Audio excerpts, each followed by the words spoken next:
Okay, so we're gonna go ahead and get the meeting started, and we'll start with roll call. Jim Alden. Present. Samantha McDavid. Present. Sarah Moses. Present. Victoria Newport. Here. Jeremy Olson. Here. Valerie Pena Hernandez. Here. David Seymour. Present. We'll go ahead and stand for the pledge of allegiance. I pledge allegiance to the flag of the United States of America and to the republic for which it stands, one nation, under God, indivisible, with liberty and justice for all.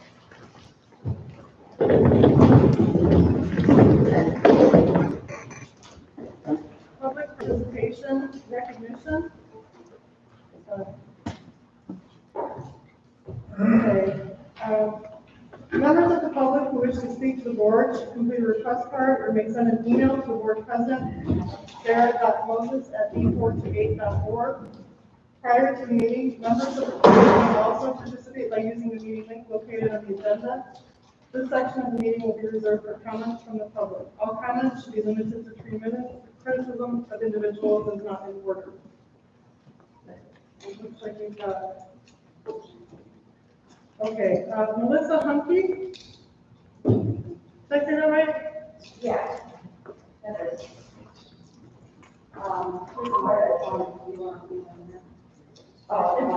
Yes, sorry.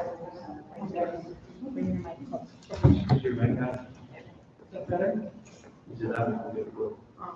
That's fine. I would just have one question of how the kids are going to be addressed that are put on the buses without masks. I mean, that's probably jumping ahead because I don't know what the plan is for the school year yet, but that was my question I had. Thank you.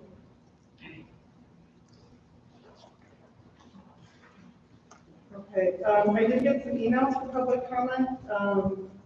So I got one, hold up on here.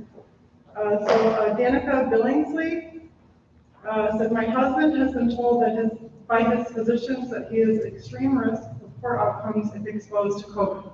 We have all been very careful now since March.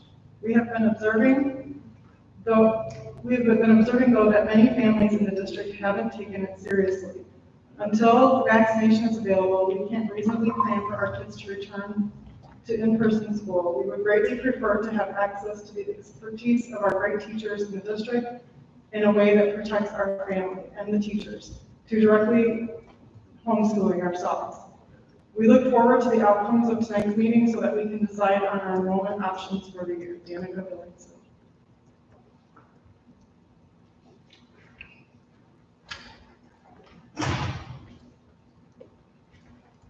Okay, and then this comment is from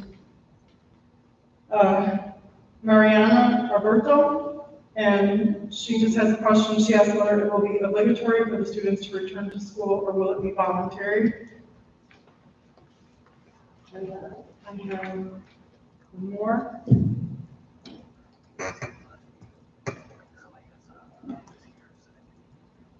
Okay, this is from Christopher and Kayla Heimerman.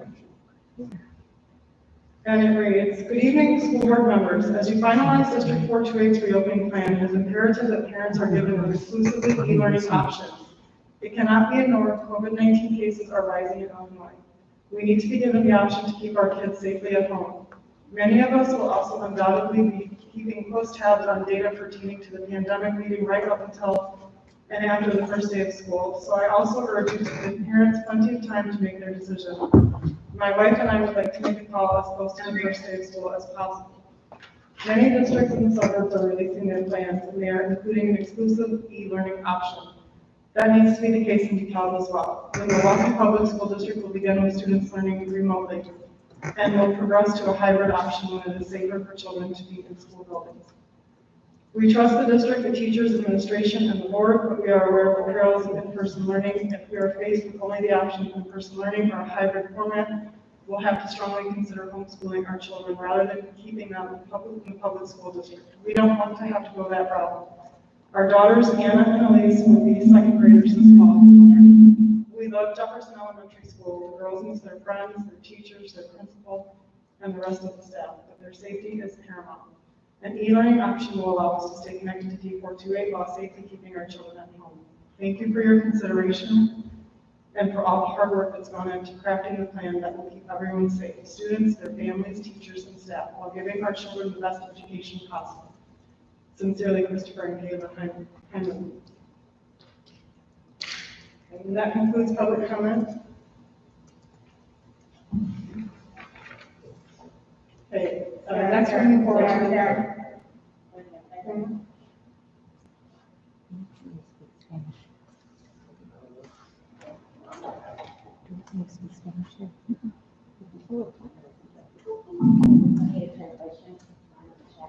Sure.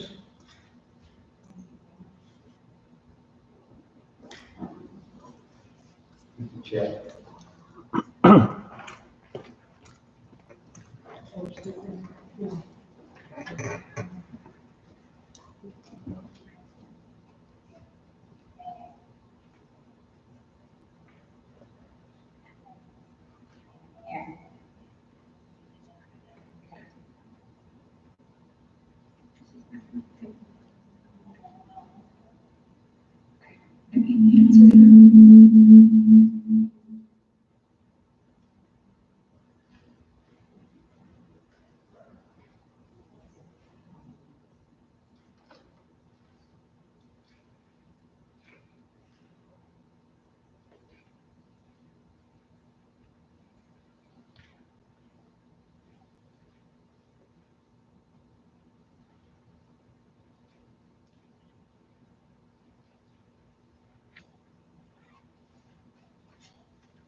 We don't have a public comment, we're just answering some questions through the chat. Okay. So I think we're okay to move on from public Okay, comment. sure. I apologize. Thank you, Tammy. So we'll go ahead and we're moving forward to the consent agenda, items A through G. Recommended actions of the Board of Education approve the attached, or the consent agenda.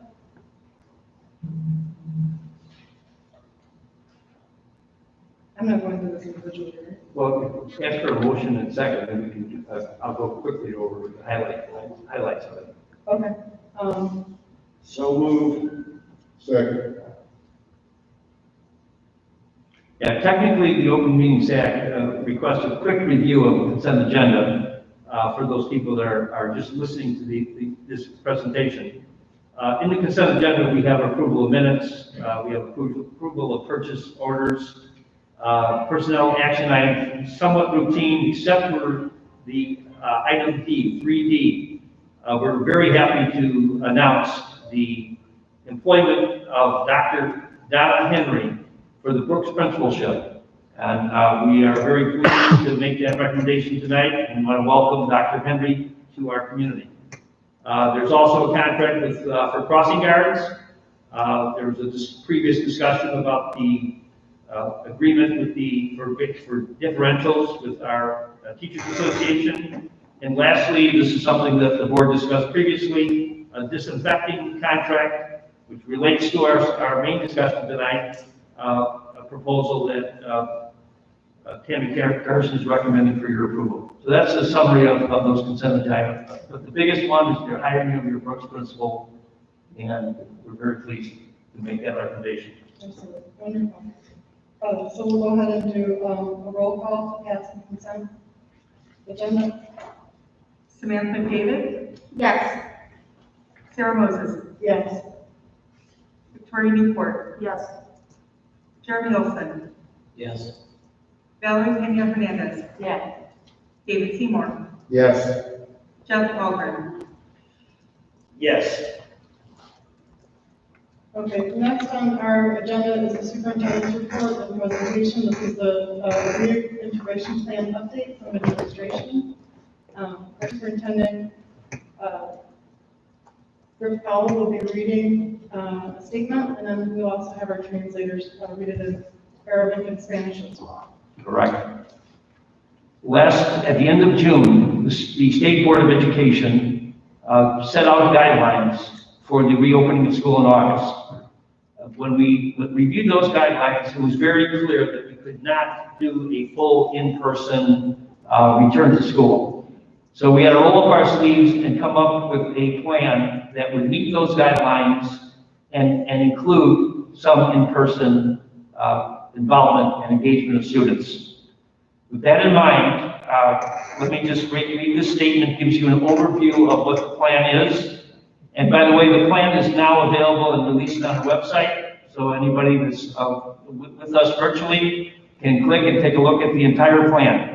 It was purposely done because I think for courtesy to the Board of Education, before everybody makes decisions on it, I think the board has a right to have that discussion openly here in public. Our plan is essentially a blended remote learning plan. It involves an in-person teaching and learning component as well as a remote learning component. There are numerous details and significant questions to be addressed in the coming weeks prior to the opening of school in August.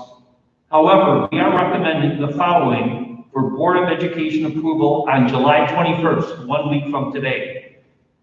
Approval of in-person schedules for elementary and middle consisting of 40% in-person learning and high school consisting of 20% in-person learning, based on splitting students into an A and B groups, with A group attending Monday and Tuesday and B group attending Thursday and Friday.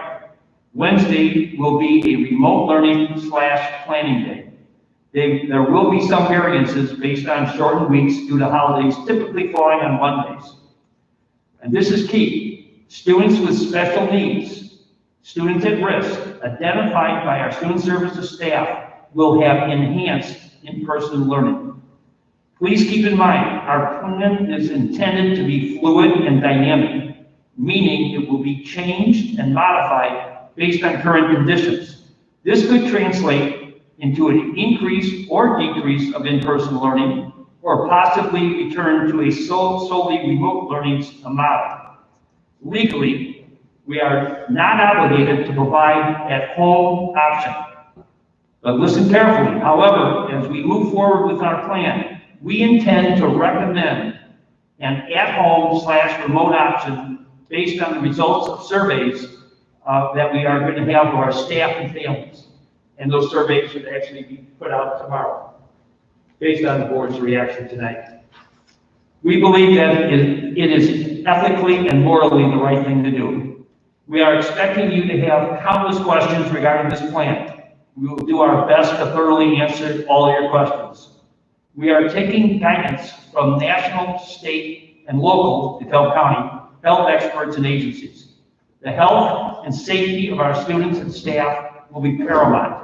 Specifically, we will require the wearing of a face mask by students and staff provided by the district, prohibit more than 50 individuals from gathering in one space, require social distancing be observed as much as possible, conduct symptom screenings and temperature checks, or require that individuals self-certify that they are free of symptoms before entering school buildings. Thoroughly clean and disinfect our facilities continuously. Students or staff that are in close contact without a mask within 6 feet for more than 15 minutes of someone who tests positive for the virus must self-quarantine based on contact tracing. We are actively addressing our employee questions and concerns. We are not expecting enthusiastic support for this plan from any of our constituents. The board, our employees, and community members have expressed strong positions regarding numerous related issues to the opening of school. Frankly, it's not possible to satisfy all the opposing concerns being expressed by teachers, parents, and community members.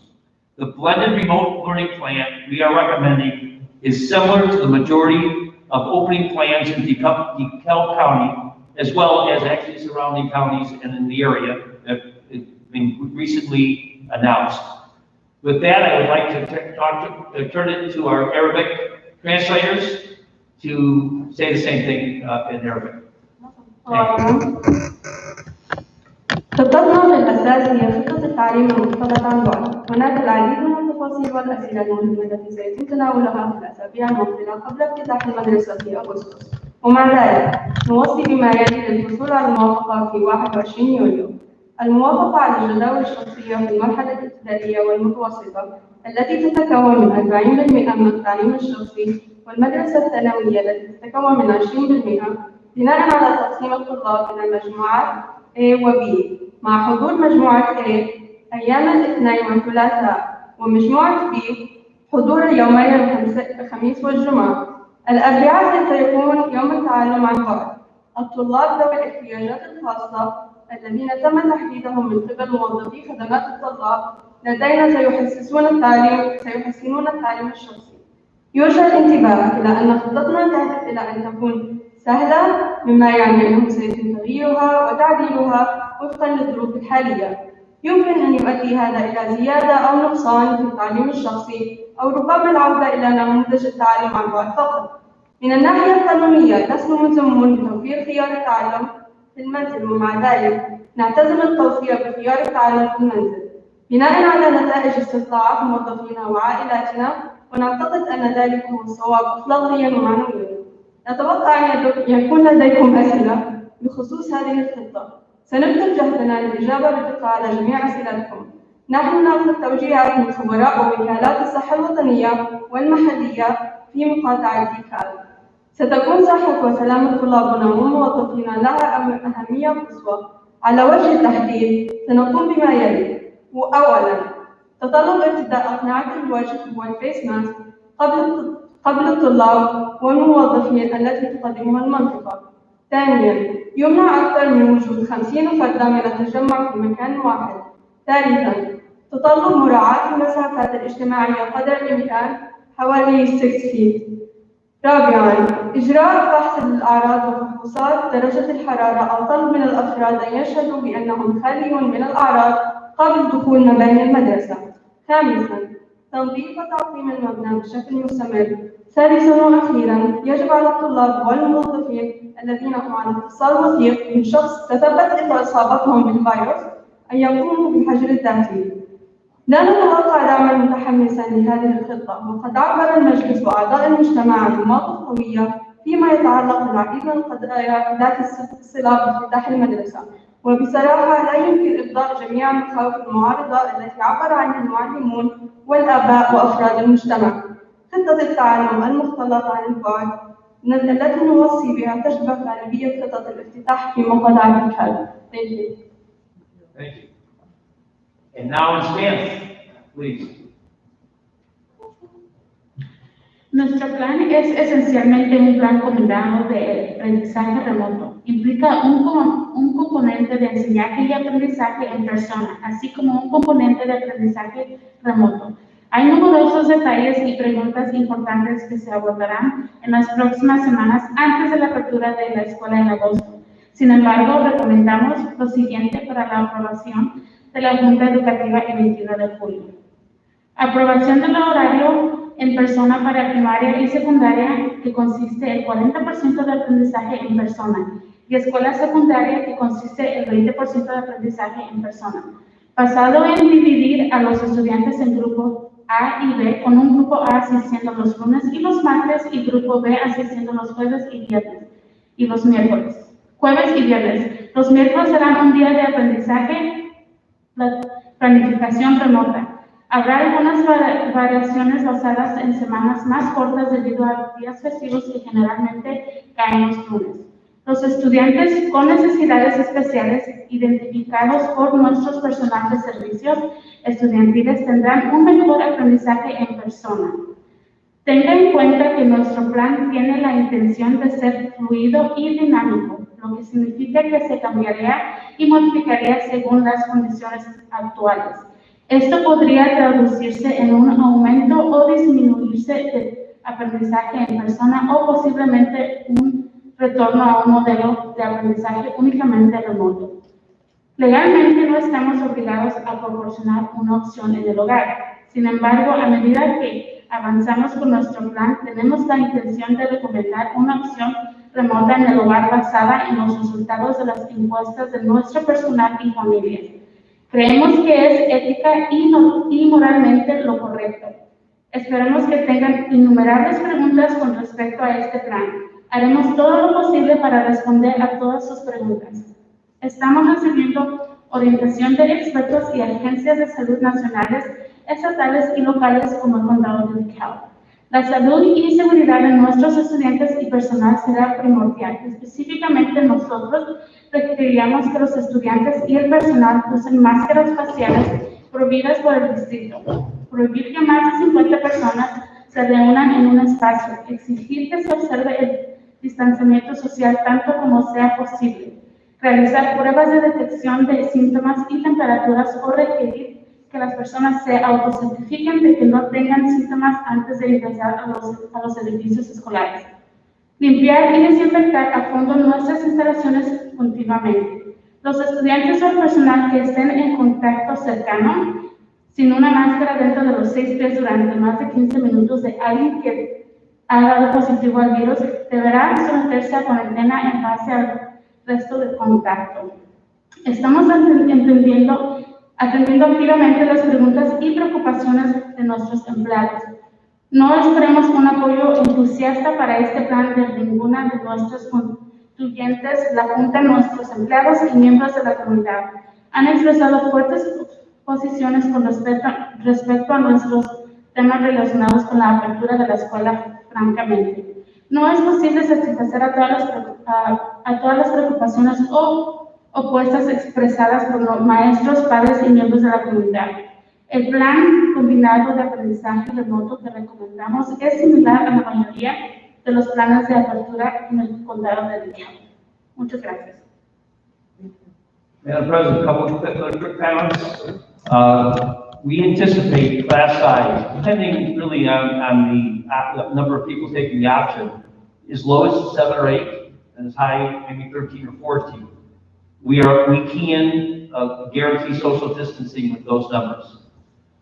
Furthermore, we have a lot of questions to answer. We're going to try to answer all your questions tonight, but if we don't have the answers tonight, we'll do our best to get them to you very quickly. So with that, we've got our leadership team here, ready to answer your questions and look for the direction of the board and how you want to move forward. Again, we do not expect any action of the board tonight, but we would like on the 21st. I think right now, at least our community knows the direction, the bare bones direction we're going. And when we survey our families, they'll have some idea, as a parent, if I know it's going to be Monday, Tuesday, or Thursday, Friday, and that those are the expectations, they have to factor that into their decision making, and we'll see what those numbers are. In our earlier, it was surveyed several weeks back, we had about 35% of the community saying that they did not want to send the kids back to school. We hope that will be reduced. But we don't, I'm just speculating. So with that, we have our leadership team here to try to respond to your concerns. Okay, great. So let's just start with questions from the board. David, did you want to start with a question, or is anybody ready to ask the question? Can we go through? Jeremy, do you have a question? Not this time. Jeff? No. Yes, I actually have a couple of questions. So the plan that we received, obviously it doesn't state all of the things that you guys are going to do specifically, right? Down to the very basic things, right? But you have shared some already. So I do have questions. So if someone, so hypothetically, if a child tests positive or family tests positive, is the teacher going to be notified? Are we going to expect them to quarantine as well? Or is it depending on these closures? So that's a combination of human resources and student services. Sarah, you want to take it first? So we're working with local health department, and Christy is on as well. She's had a lot of involvement with the health department. And whenever we have a case, we'll reach out to them for guidance to see what the contact is. Is it direct contact, contact by contact? And depending on what that is, and through contact tracing, they will guide us on who needs to be directed to quarantine. I'm actually gonna let Christy respond to that. She's Okay. been leading our health and wellness task force. I have a question, excuse me for a second, and this is mechanics. Can this be picked up by people at home? I mean, can she be heard by people at home, or does she need to? Yeah, you need to get on a mic, Sarah, I'm not sure. Ben, can you hear her at home or no? I can't simultaneously look at the Google Meet and do the. I think maybe a mic, please. Good point, Jeff, thank you. Was that Jeremy? Yeah, thank you. Thank you. So the question being. Is it on? Yes. Okay. The question being is that. I didn't think so. Brian? Yeah. I need to, sorry.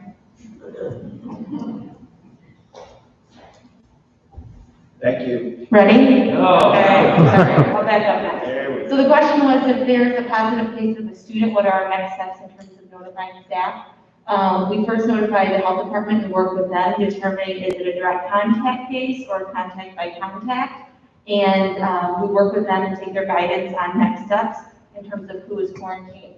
As you can imagine, there are going to be many different scenarios with this in terms of, staff. Is it a child that interacts with multiple staff, siblings in that? So it's very important that we work directly with local health department to guide us through those.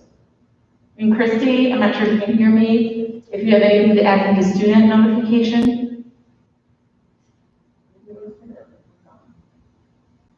Ben, is she? I'm not sure how Brian has it like Brian that. has it? She's trying to talk, but I think she might be muted or something. She might have had to turn her mute off.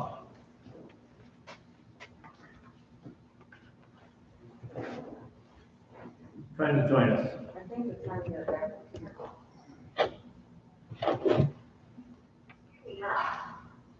I heard her.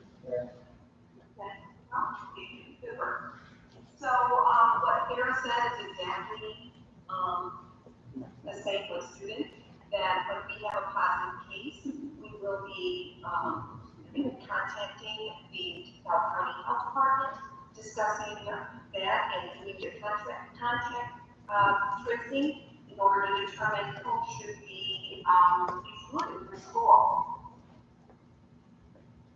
So I want to extend my question a little bit more. I know for a fact that ISDE, it has very, and I'm talking as an educator as well. The guidelines are pretty clear that the teacher is out for 14 days, but I know that has been a concern that's voiced to me. So I do understand that we have to work with the health department. My only question is, since the guidelines for ISDE, I know for the most part, some are fluid and kind of, the district gets to decide a lot of things, what works for them. However, this is a safety measure, and that's why I'm asking the question, just to have a clear understanding. Because from what I read on ISDE, pretty clear, 14 days out.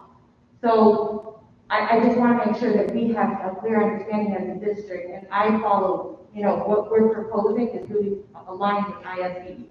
Would it be appropriate, Griff, to share, or we're seeing? So, or, like, I just want to share that I'm really having a difficult time hearing the question. So am I understanding you correctly now that what you are stating is that you don't believe that. I can't hear her. What we have outlined in the proposal is from ISBE and IEPH. The areas that we're saying that we would reach out is for guidance. However, you are correct, I believe I heard you correctly, in that when there is a positive case and then there are students or staff who have had direct contact with that case, then yes, those students and staff would be excluded from school, not from education, but from school for 14 days. Okay. You hear The that?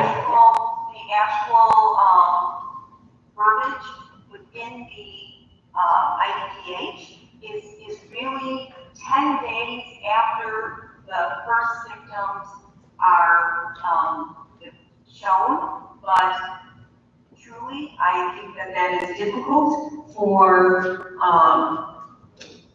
us to discern when those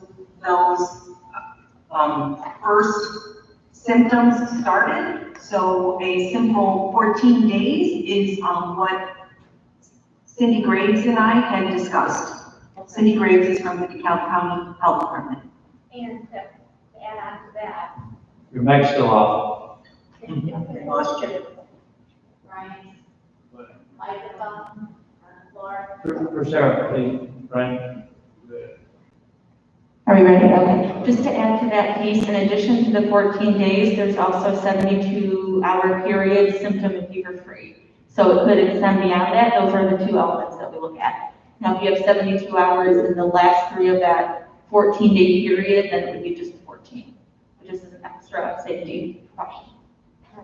I have another question. I only have 3, so I promise I'll be short. And I know that I don't want to get into the weeds of things. This is more so of a consideration.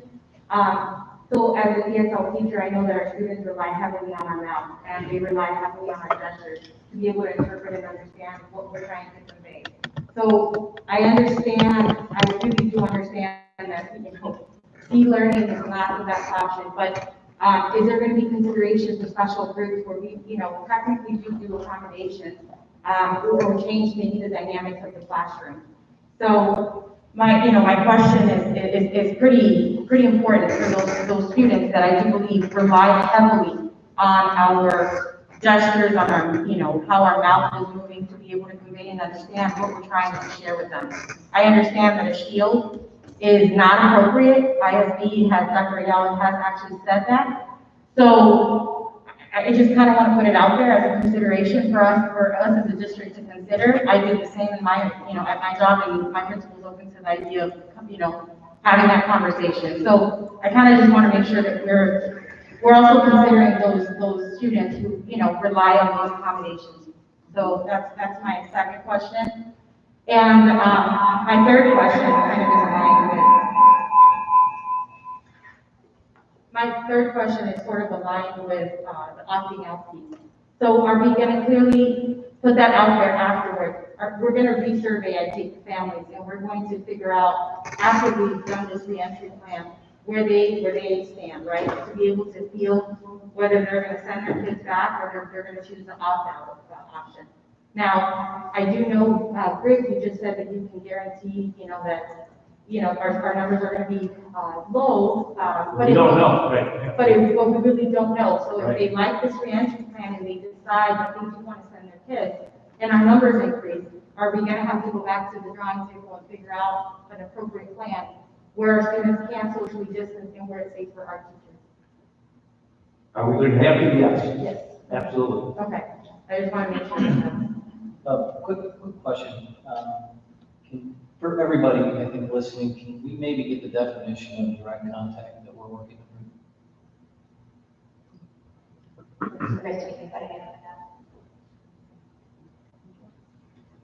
I didn't really hear the question. Jeff, it's Gary. Yeah, the definition that we're working with as a district on direct contact.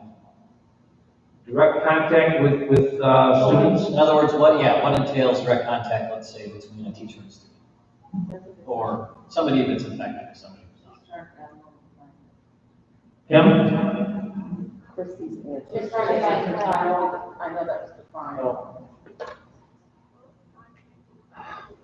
Well, we still can't, she's trying to tell us to respond. We can't hear you at all.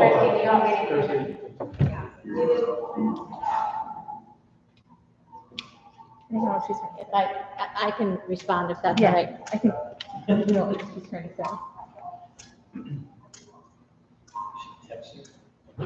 Christy and I work closely together on any questions regarding positive cases, so I'll speak since we're having questions regarding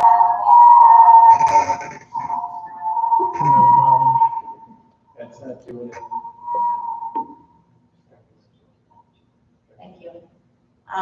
Based on the meetings with the health department, direct contact is considered within 6 feet for more than 15 minutes without a mask.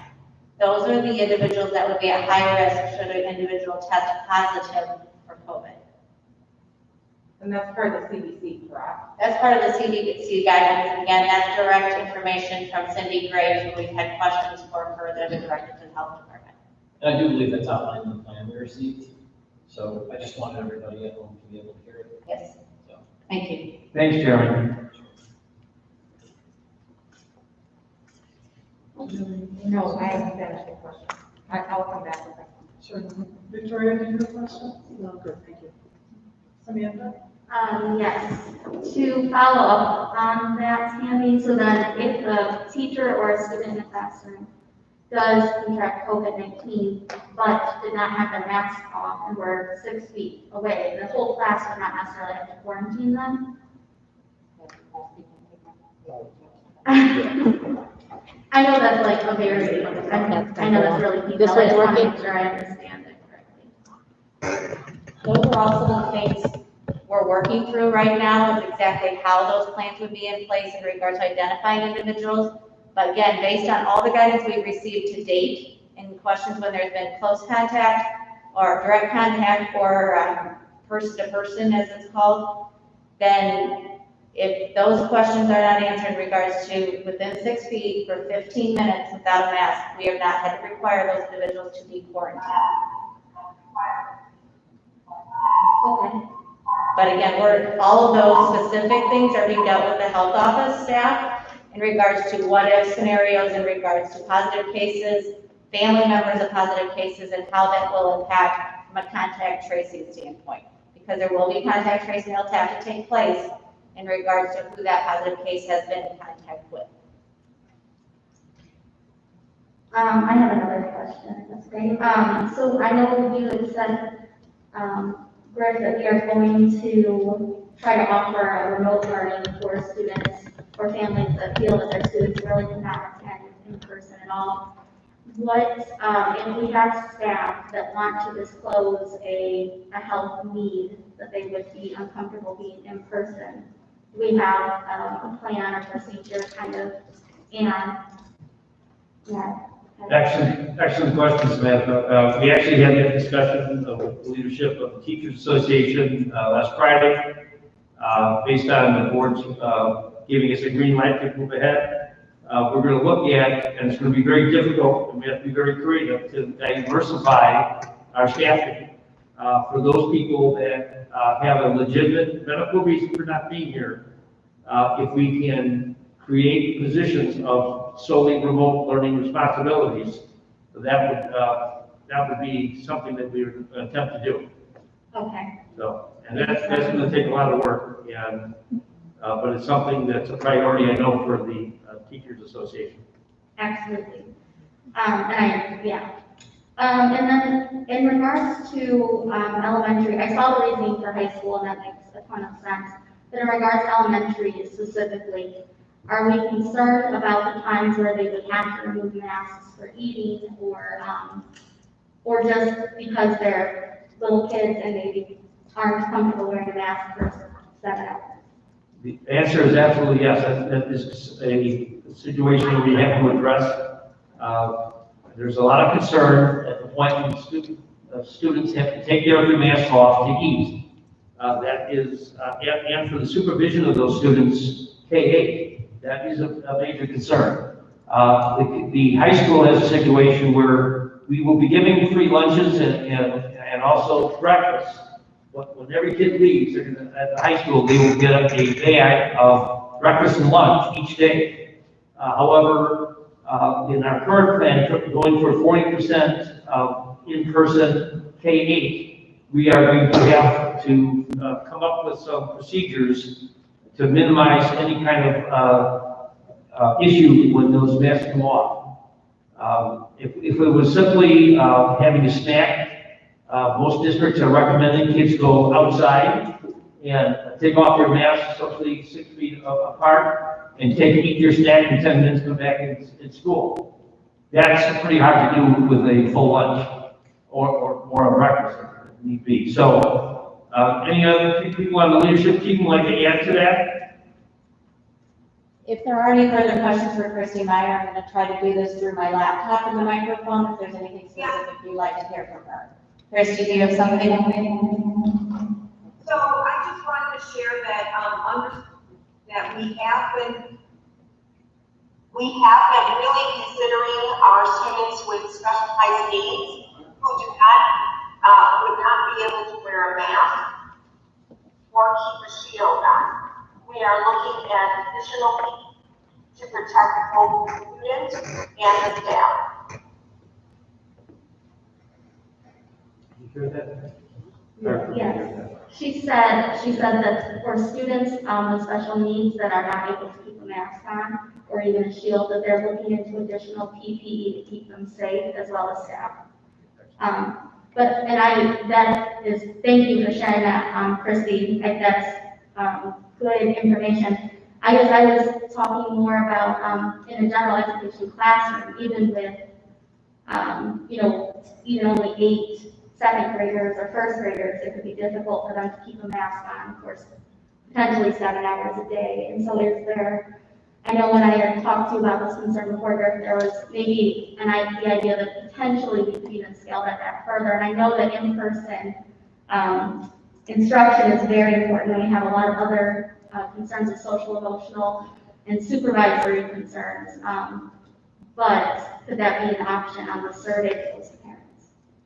The answer could be, well, I think what we have to decide, if we're talking about scaling back, if we went to 20% like high school on the K-8, it would avoid a lot of the issues, food issues that we were dealing with. So, however, we lose, the downside of that is we lose 20% of in-person.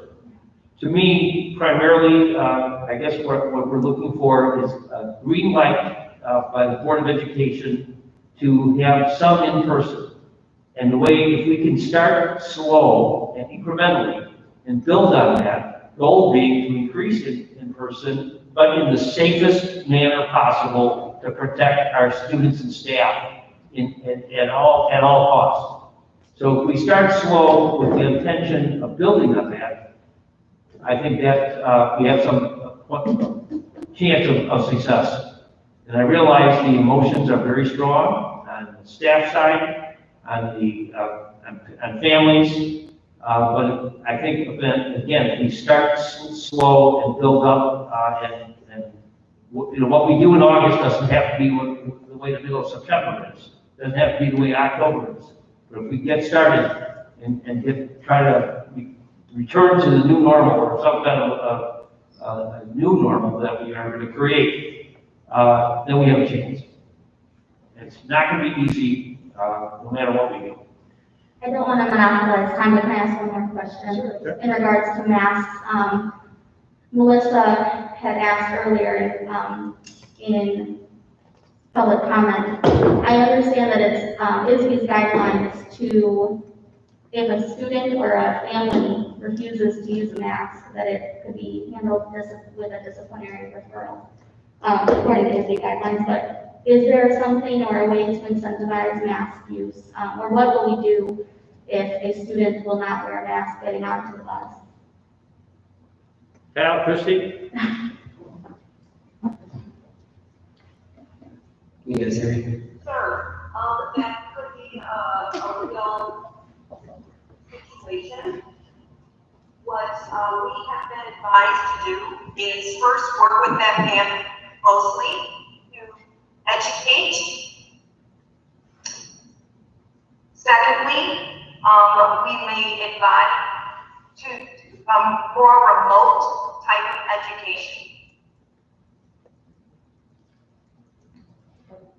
So first, if they want in-person, children will need to wear a mask. If they choose not to wear a mask, then they're going to need to use a remote education. Thank you, Christy. And just to piggyback on what Christy said, I agree with everything she said. The other part of it too is the education piece, but also working with that individual student and that family to try and implement, for lack of a better way to put it, interventions to help essentially build whatever the reason is for not wearing a mask, to build their capacity to do so. So positive reinforcement, modeling, various things like that. So as our staff has always done, we take a look at the individual need of the student and the family, and we problem solve around that. Of course, what Christy was, I think, outlining are some of the bigger options should we not have success with some of those other things. Absolutely.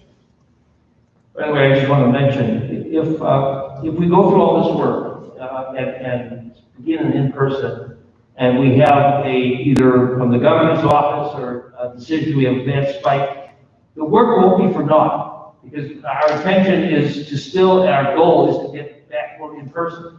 So if things go south and we have to go to remote, October, November, whenever we can, go back to more in person, we have a plan to go back to. So all the work that we do for the next month and a half, it won't be for naught. It will be still utilized when we do get the opportunity and conditions are such that we can get kids back in person as much as possible. That's the goal. It has to be. And so to me, it's not going to be easy. The easiest thing to do is just throw up your hands and let it go back to total remote. I believe that's not in the best interest of our students, period. Yeah. Sarah, may I jump in here? I think something that really hasn't been said. Your mic. Yeah, I think something that hasn't been said is that we're operating from a premise that the safest thing would be for everyone to stay home, right? I mean, in a sense, that would be the safest thing. But the premise is that that isn't. We have data now. We have a semester or a half semester where we stayed home, and it didn't work from the state level, from a number of different. I mean, certainly anecdotally, for me as a teacher, that didn't work. But from the state level, they want to get people back to school. Or they wouldn't be doing this. They wouldn't be giving us a directive about how to get people back person to person.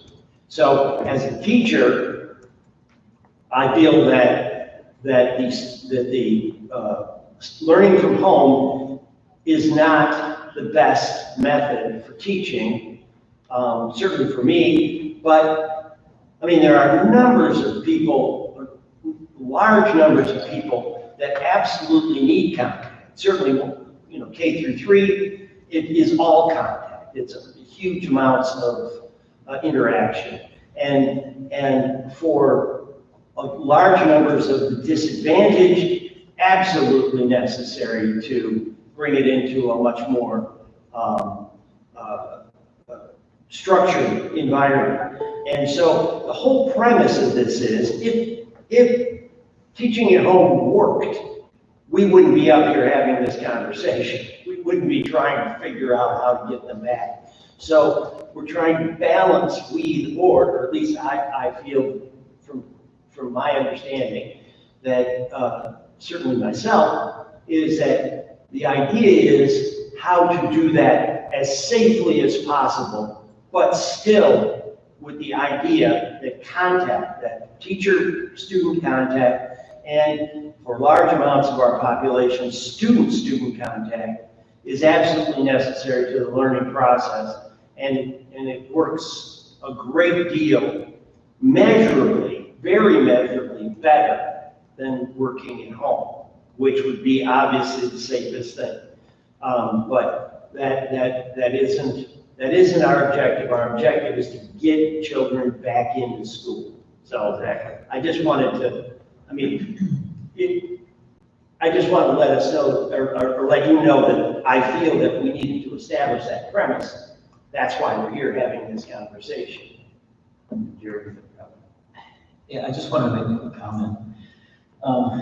It's not all horrible news, and it's also not that we're doing this without premise, because there are many countries out there right now that have already begun, in fact, months ago.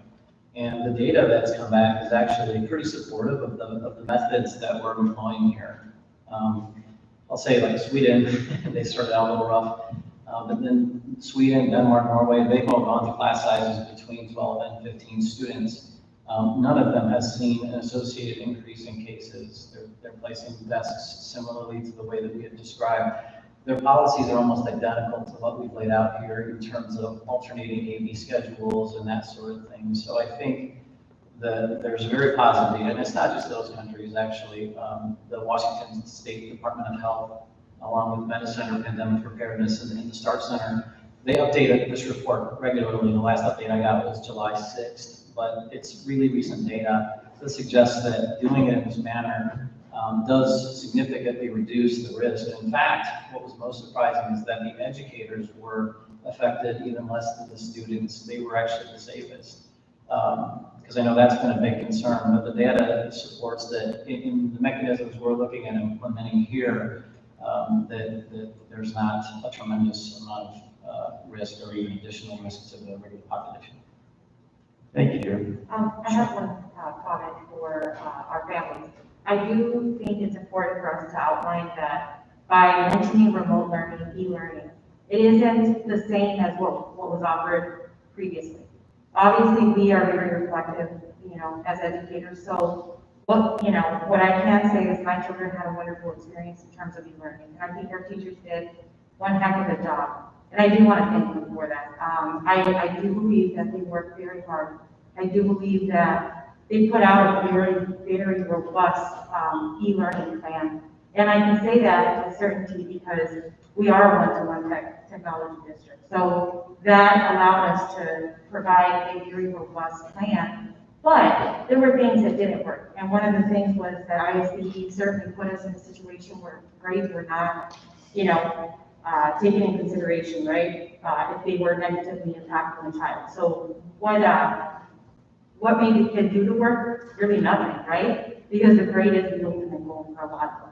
So that in mind, it is going to be very different because I think that our teachers took what didn't work and are creating something completely different to be able to offer a very robust plan for our students that are going to choose to stay home. So I think that's important to consider, and I think that's important to outline. And I, for one, I am very grateful as a parent because I do believe our teachers put one heck of a plan, and my children did learn a lot. Sarah, I have one more question that I forgot to ask. My apologies. Actually, I was reminded just by your comment there, Valerie. The situation with the grading and academic performance ratings, I know that there were, it may affect the older children, maybe less more than the younger children, but do you know what the state's recommendation and guideline is going to be for ensuring academic excellence, so to speak, in terms of grading and outcomes? The guidelines indicate that we would return to our previous assessment and grading procedures. And it also, we have very minimal time limit requirements back in the spring. Now we're going to go back to 5 hours with regular grading. So the message that many students received back in the spring was that I don't have to do anything because I can't fail. And you and I talked about this, that I have grandsons that did that, and to my regret. And to me, we are, that's in the past. So we are going to return to a more normal grading approach. Kim, you want to add anything to that? No, I agree with, yes, I agree that. No, I agree, that's exactly it, that it tells us that we have to go back to our regular grading practices. Of course, we're gonna have to adapt it a little bit, because if you're only seeing the students, we'll have to adapt what is scored, what is not scored, but we'll work all of those details out. So that is the message we're gonna have to get to families and students over and over, that this is different than the spring, because this is now going into a different way of looking at it. So that's why we've been staying away from the words, to be honest with you, e-learning, because this isn't e-learning, this is remote learning combined with being in the classroom. But definitely we have to go back to that piece. Is it being controlled more locally at this point, or is the state made a specific? It is, but they did tell us they're going to come out with more details and suggestions. So it still will come back to us, I think, for fine details, but the overall thing, they said they're gonna give us more information. And then, Kim, while you're there, I just was, will it be a fluid transition if families want to either start with e-learning or in-person learning and then move from one to the other? So we talked about that, and we're gonna ask families to make quarter commitments for 1 quarter. Because it would be very difficult to monitor that and to change things and to bring someone else in next week and off and on. So we're gonna ask if by quarter, you make a decision if you are staying and doing at-home learning, or if you're doing our model in school, and then at each quarter, if they want to come back in the next quarter, then we can make that accommodation. Absolutely. And the other thing we have discussed as well is if our class sizes are down, and there are kids that we can have stay more often, we're gonna work on that as well, once we get a system going. Can I jump in?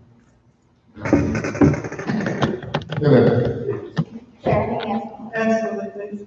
Thank you. You asked a question earlier if I have any questions. My questions were actually addressed by Cynthia, Kristen earlier, and just for the sake of sharing, questions that I had is what happens if a student and or staff member presents while they're in a building? So you wake up, you're feeling fine, but all of a sudden you're in the building and now all of a sudden it hits. What's the role there? The other question that I asked is there a plan if a parent or guardian is unable to pick up a student or a staff member if they aren't able to leave the building on their own, whatever? What is the plan for those situations? Then I had a question about the daily questionnaire. Who's monitoring the daily questionnaire and how are the concerns from the questionnaire addressed? Then as upon reviewing the daily questionnaire, what if information indicates a concern for a child prior to arriving in the building? So first, as I say those things, let me say thank you to all who have been working to put out this outline, to put out this plan, because this is certainly not easy territory that we're in. So I really appreciate all the efforts that have been put forth. And as we work together into getting the plan we put together, I hope that you are given the grace that's needed to allow you all to do the jobs that you've been asked to do. So having said that, Christy was very diligent in responding to me. I got some answers and I'll share those with you. So there is a plan in place that if someone presents, that there is a quarantine room, so to speak, that a person will go to until such time that they are able to leave the building.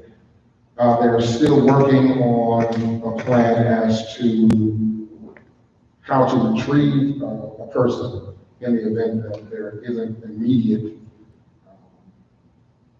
a ride or someone to come get them. The management of the daily questionnaire is still being discussed, and upon getting the information from the questionnaire, if there are any indications where a yes is an answer, then it is recommended that that student or that person not even come to them. And so the question that I had been previously addressed, but I thought for the good of the order was good to share. Anyway, I want to thank you, David, for asking those questions earlier in writing. And Christy, I know, responded to this, and you very accurately characterized all her responses. And Tammy, you want to add to it? I was just going to make sure to see if Christy Meyer had any further responses she'd like to add. Christy, do you have anything you want to add? Nope. David actually gave her responses. Have any questions about what David just mentioned? I can answer. I hope you can understand that this format is very difficult for me to hear me, so I'm sorry for my.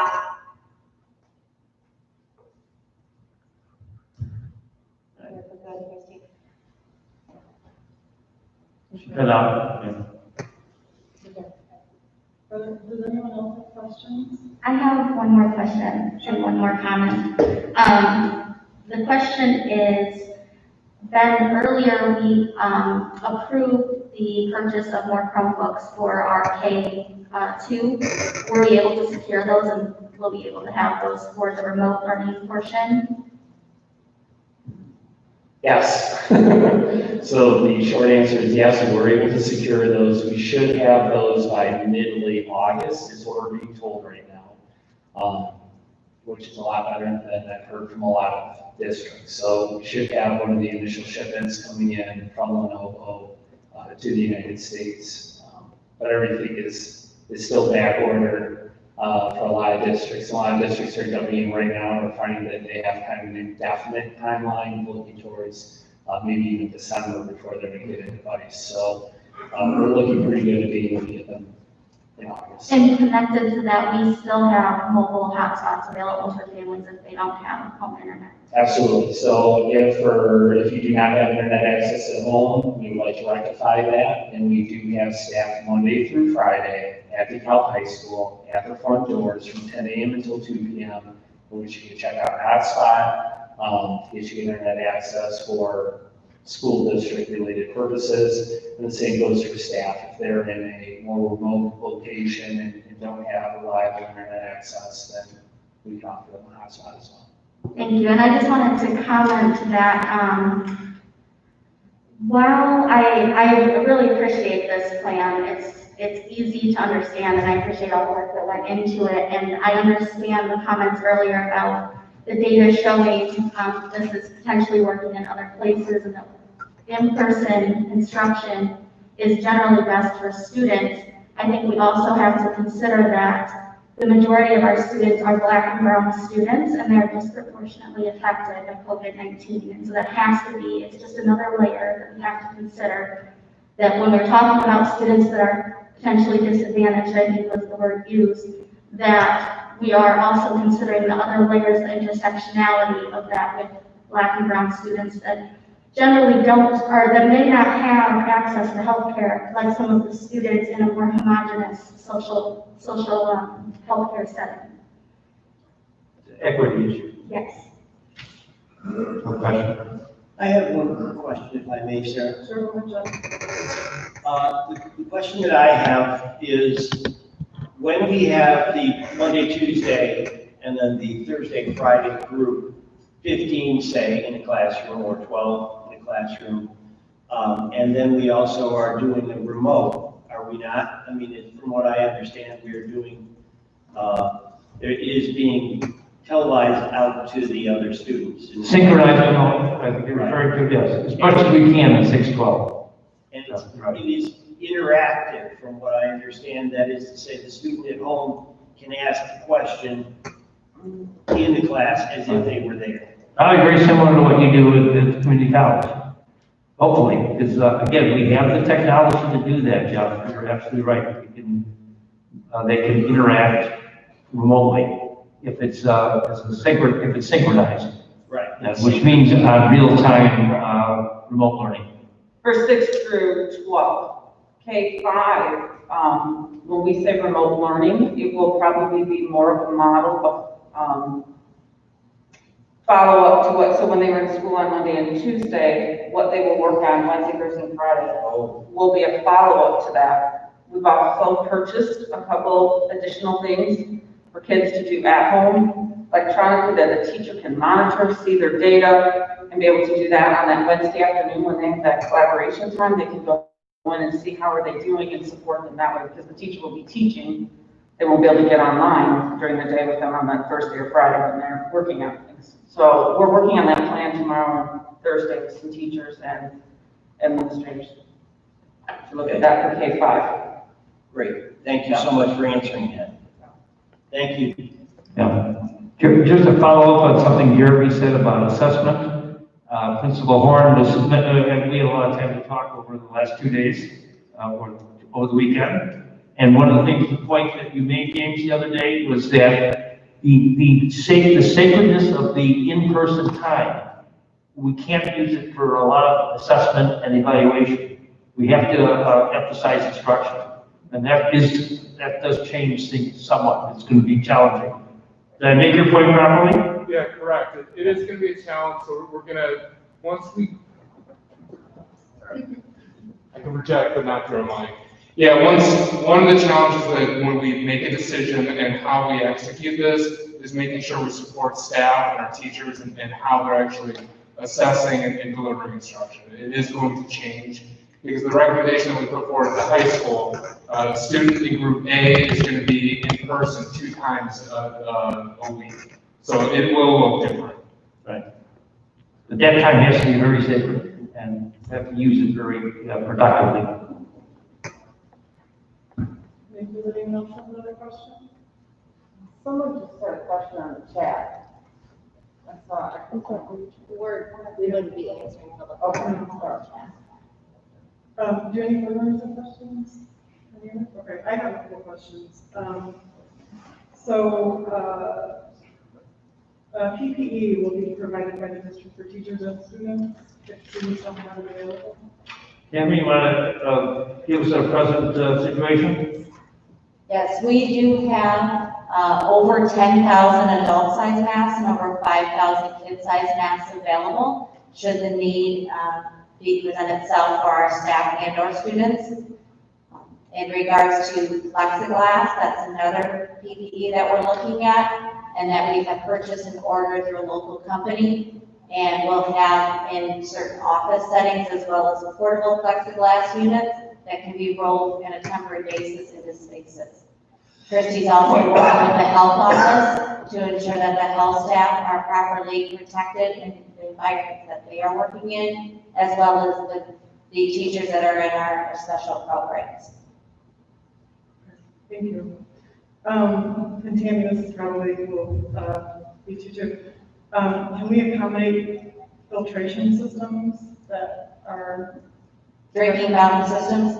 Is that what you're referring to? Yes, we've actually ordered over approximately 40 bottle fillers, which will be installed around the district buildings so that the bubbler is turned off, because that is what's recommended, is that we don't have our standard drinking fountains on.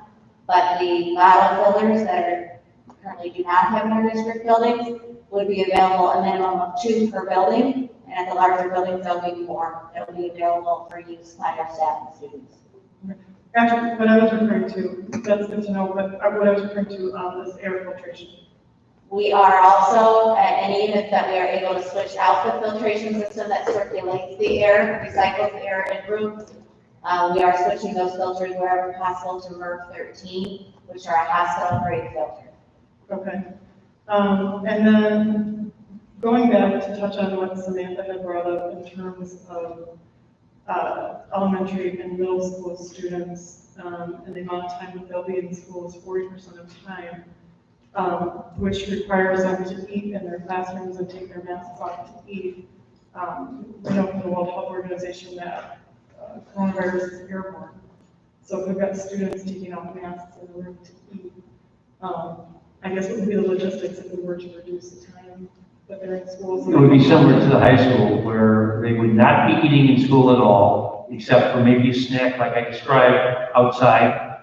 By the way, in most elementary classes, very typically, you have to get up and do little jumping jacks or something to get the blood flowing. But we would take about 10 minutes and have a snack. But it would eliminate the major problem that we're going to have with eating in school. That's going to be problematic. And I know it's a big concern to teachers. So. Okay. So. But again, it's always everything's a trade-off, you know. And again, our goal still going forward is more in-person time. Right. So I guess I don't know if others agree with me. I think that might be considering obviously wanting for kids to be in person as much as possible safely, but that aspect of taking masks out of rooms to eat really seems to increase the risk. Sarah, I can't hear you down here, I'm sorry. Oh, can you hear me now? That's better. Okay. So what I'm saying is that kids taking off their masks in the room to eat lunch is creating a more risky situation, and do we want to consider reducing that time to more mirror what the high school is doing, where kids are, taking home a breakfast and taking home a lunch, and to keep our classrooms safer.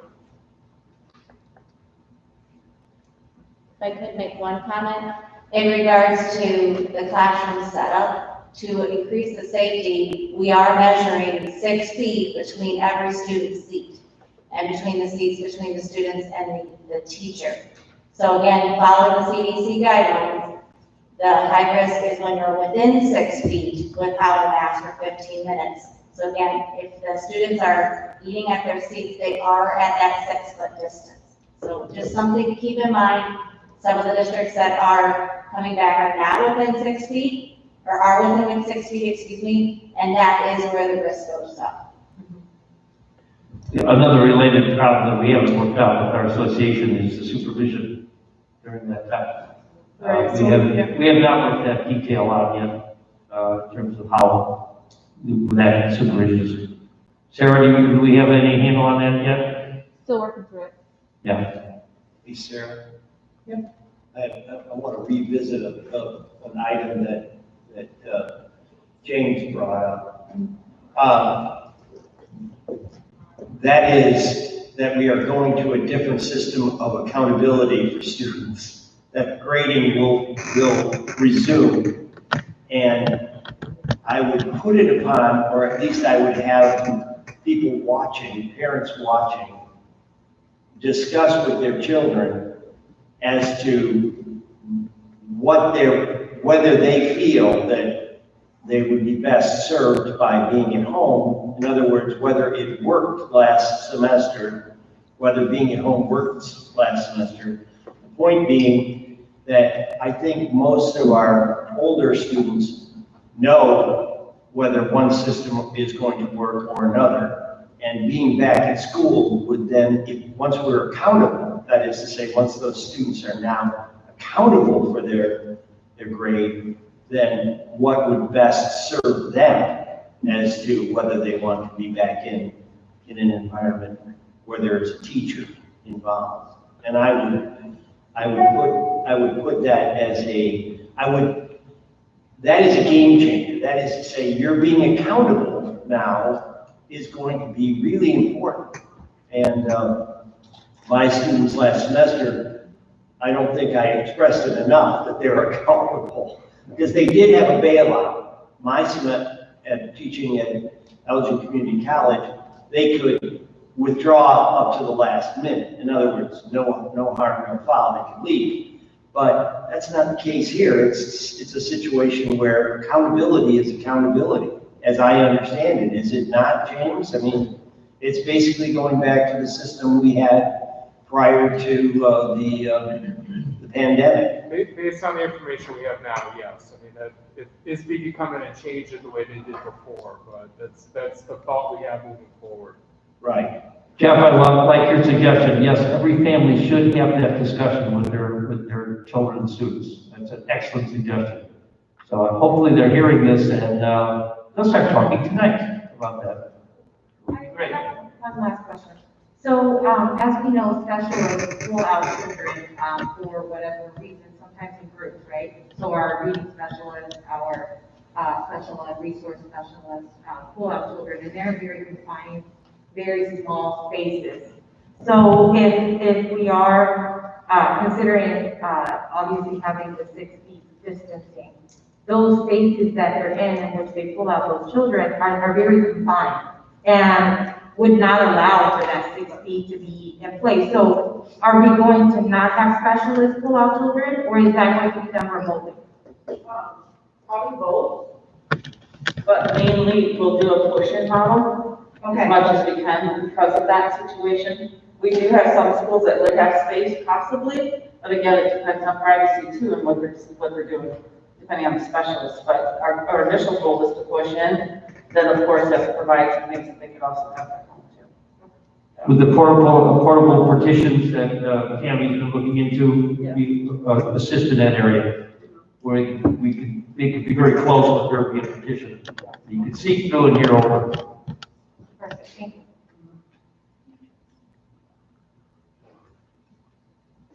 Does anyone else have questions? Before the night ends, I would just like some direction to the administration in terms of any modifications you'd like to make or suggest in our, our current proposal and plan.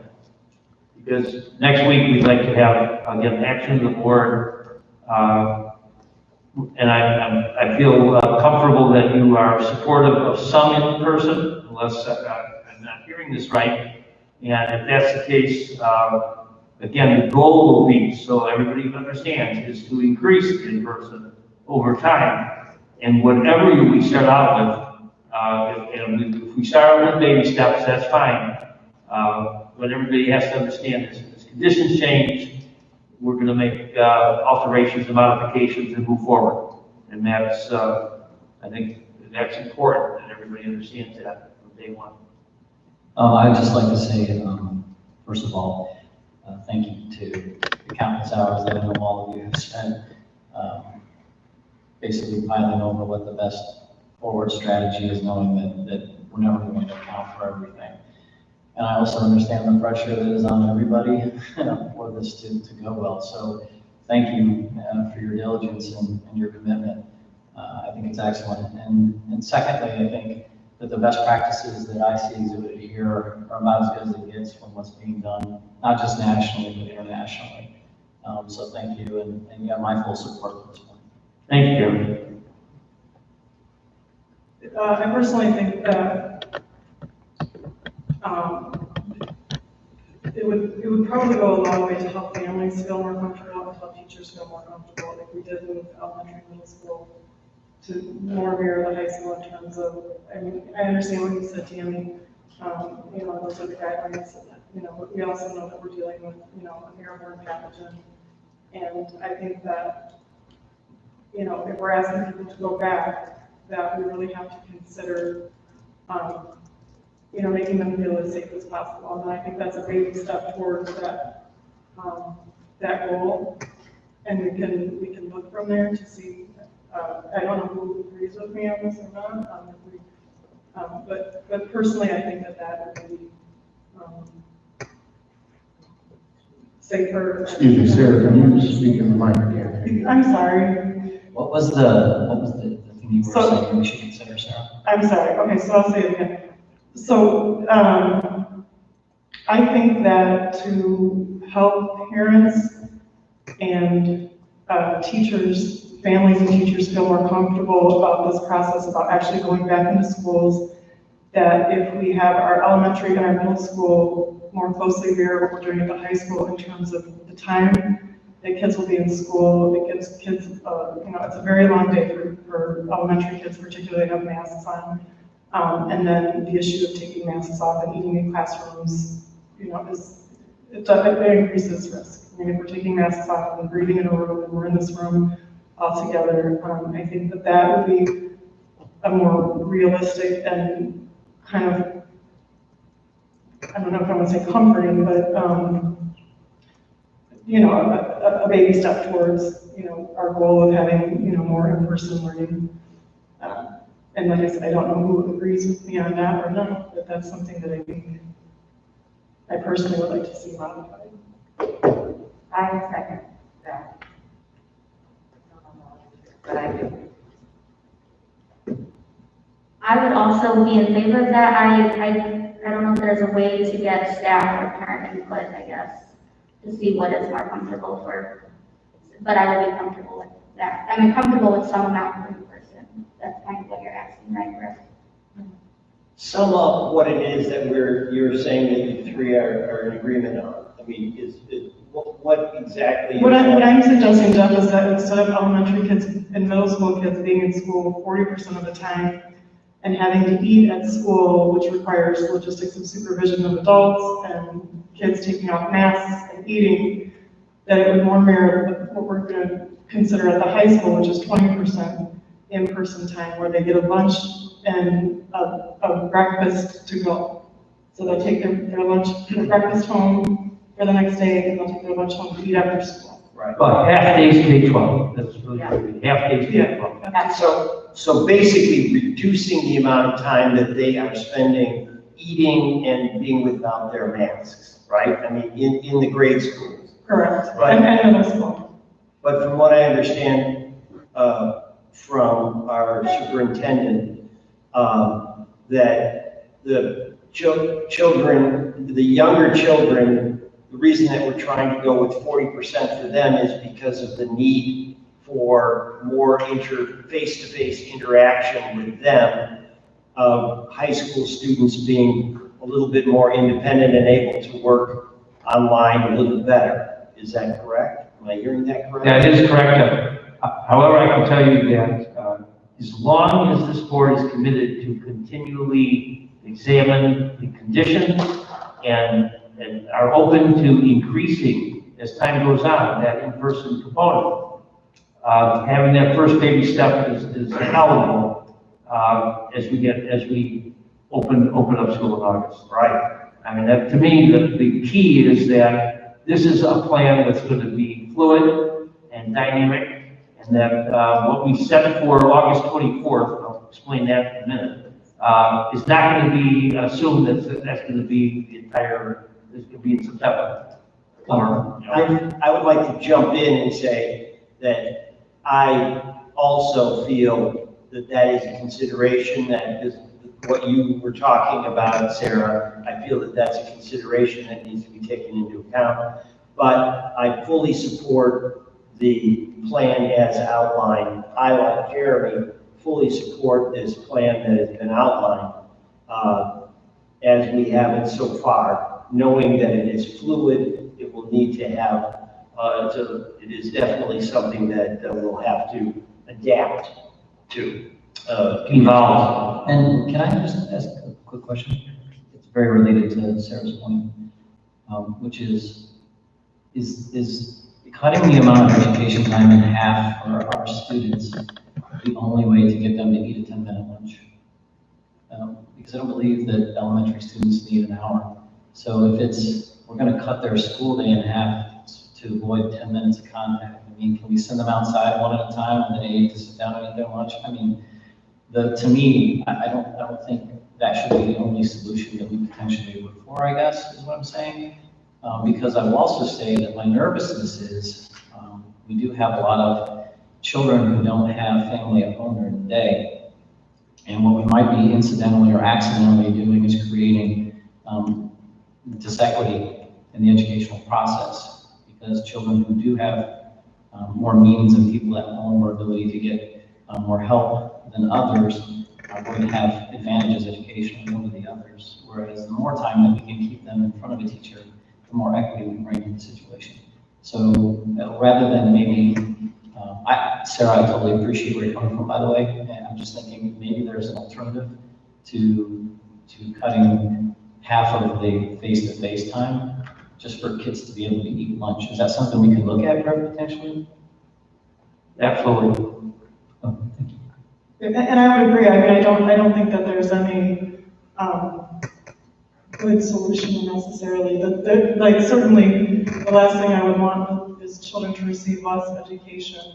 I think we potentially have we may have more attendance because we've reduced the time that kids are in school initially, and that they're not taking their masks off and eating in a room together. I think that may possibly make some families feel more comfortable about sending their kids in for face-to-face education. And certainly, childcare is going to be an issue regardless, even with the schedule as presented. So, that's something that we're going to have to consider. This is, an ugly beast that we're dealing with, and we really have to just make sure that whatever plan we put in place creates the safest environment for staff and students. And that's my major. Related to that, we also have busing and transportation issues that we have to, we've talked to our bus representatives, once we get a final set of schedules, they have to be able to accommodate. And right now, there's obviously major problems with personnel and bus drivers, and so there's some big issues that resolve there. And maybe, Rick, one other request actually, and I don't know if this is something we can do. This might be more of a question for Again, if it's Christie, I think, is dealing with the health department, is sending out like an email to parents with the actual data and facts. There's so many things going around on social media, and so much of it I read as somebody who spent a lot of time in epidemiology. So much of it is not true, and it's just bad information. I pulled the CDC reports this morning. We've actually fallen last week below epidemic phase in terms of the rates. Kids 5 to 17 years old are 4 in 100,000 in terms of hospitalization. So some of the data is, gets twisted a little. And I was just thinking, maybe another thing that Sarah was pointing out to make families more comfortable is to maybe send out like just a little update from the public health department and CDC in terms of the real data, so that people get the real information from somewhere they can trust and the person that they should be trusting with their children. Just a thought. We have a meeting tomorrow morning at 9 o'clock with the DeKalb Health Department executive along with the regional superintendent. So I'll raise that issue. To that point, if I could, one of the things, and at the expense of being David the Downer, this plan that we're putting in place only works if things continue the way they are. But if viruses spike by the time school starts, all this might be a moot point. Right. And so in communicating with parents and whatnot, I think it's important for us to encourage the healthy behaviors that are necessary to keep the viruses going down. Otherwise, but as I said, the work will not be for naught, because at some point, this is the direction we want to go. Correct. But you're absolutely right, as I said in the public statement, if you go, it's very fluid. And we know that if there was a spike, what would happen? Yeah. Absolutely. Okay. Any other comments? David, what are your thoughts on going down for elementary middle school to 20% instead of 40 to reduce risk and Half day across the board. half day basically across the board? I'm open to it. I do like the plan as it currently stands. Before I would give a hard answer, I'd like to know some of those other nuances, like transportation, how that's going to work out logistically. And so if it winds up being more efficient throughout the district, I can go for it.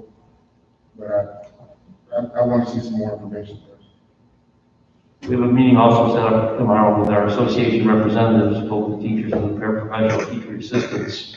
And this is an issue that we definitely have to involve them in decision making. Okay. Questions? Do you guys have any other comments? Did you want to share?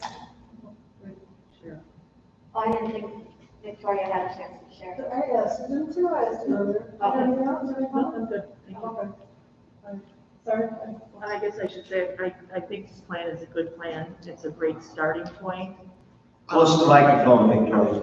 I said, I think this plan is a good plan. We have to start somewhere, and I think this is a great starting point. Obviously, it's going to be very fluid as we go. And I think this is just a good opportunity for us to start the plan and see where it goes. Thank you. John, were you going to say something? Well, I was going to say, this is sort of, incidental, but that misgiving that you had about, or that the thought was that eating food being less safe, perhaps we could provide a portable snack, a stick or whatever the bar. Power bar? A nutritional bar, which would mean much less, open mask type stuff. I think there is something in the middle there that would get kids, and then provide after and before. So I think it can be worked around the longer day, with some sort of compromises. I would just suggest that not full on and full off is not, I don't think is necessary. As far as number of hours, reducing the number of hours, I think that we could work around it somehow. again, it being a fluid situation. Okay, any other comments? Next item is related item. Can I go to it? Yeah. The calendar, we would have to do another adjustment in the calendar. You know, the election day, we have to, must be a non-attendance date by state regulation. So we're moving back to the end of the calendar. However, based on the guidelines, we're given 5 planning days. And we will recommend that we use a couple of those days in August, add them to the teachers would come in for 2 institute days, 2 planning days. The Friday of that week would be a non-attendance day, and students would report on August 24th, which is the first day of school.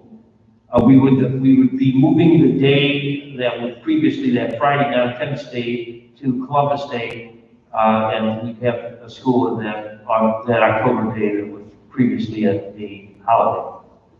So again, I'm not asking you to act on it. It's one is related to the other. We wouldn't be doing this if we were going to go straight to vote. But this would be all related to this this whole plan. So again, we're given by the state regulations 5 additional planning days, and I think the teachers will need that to bring back in August. So that will be an action item under consent agenda next month, unless anybody has a strong concern about the calendar.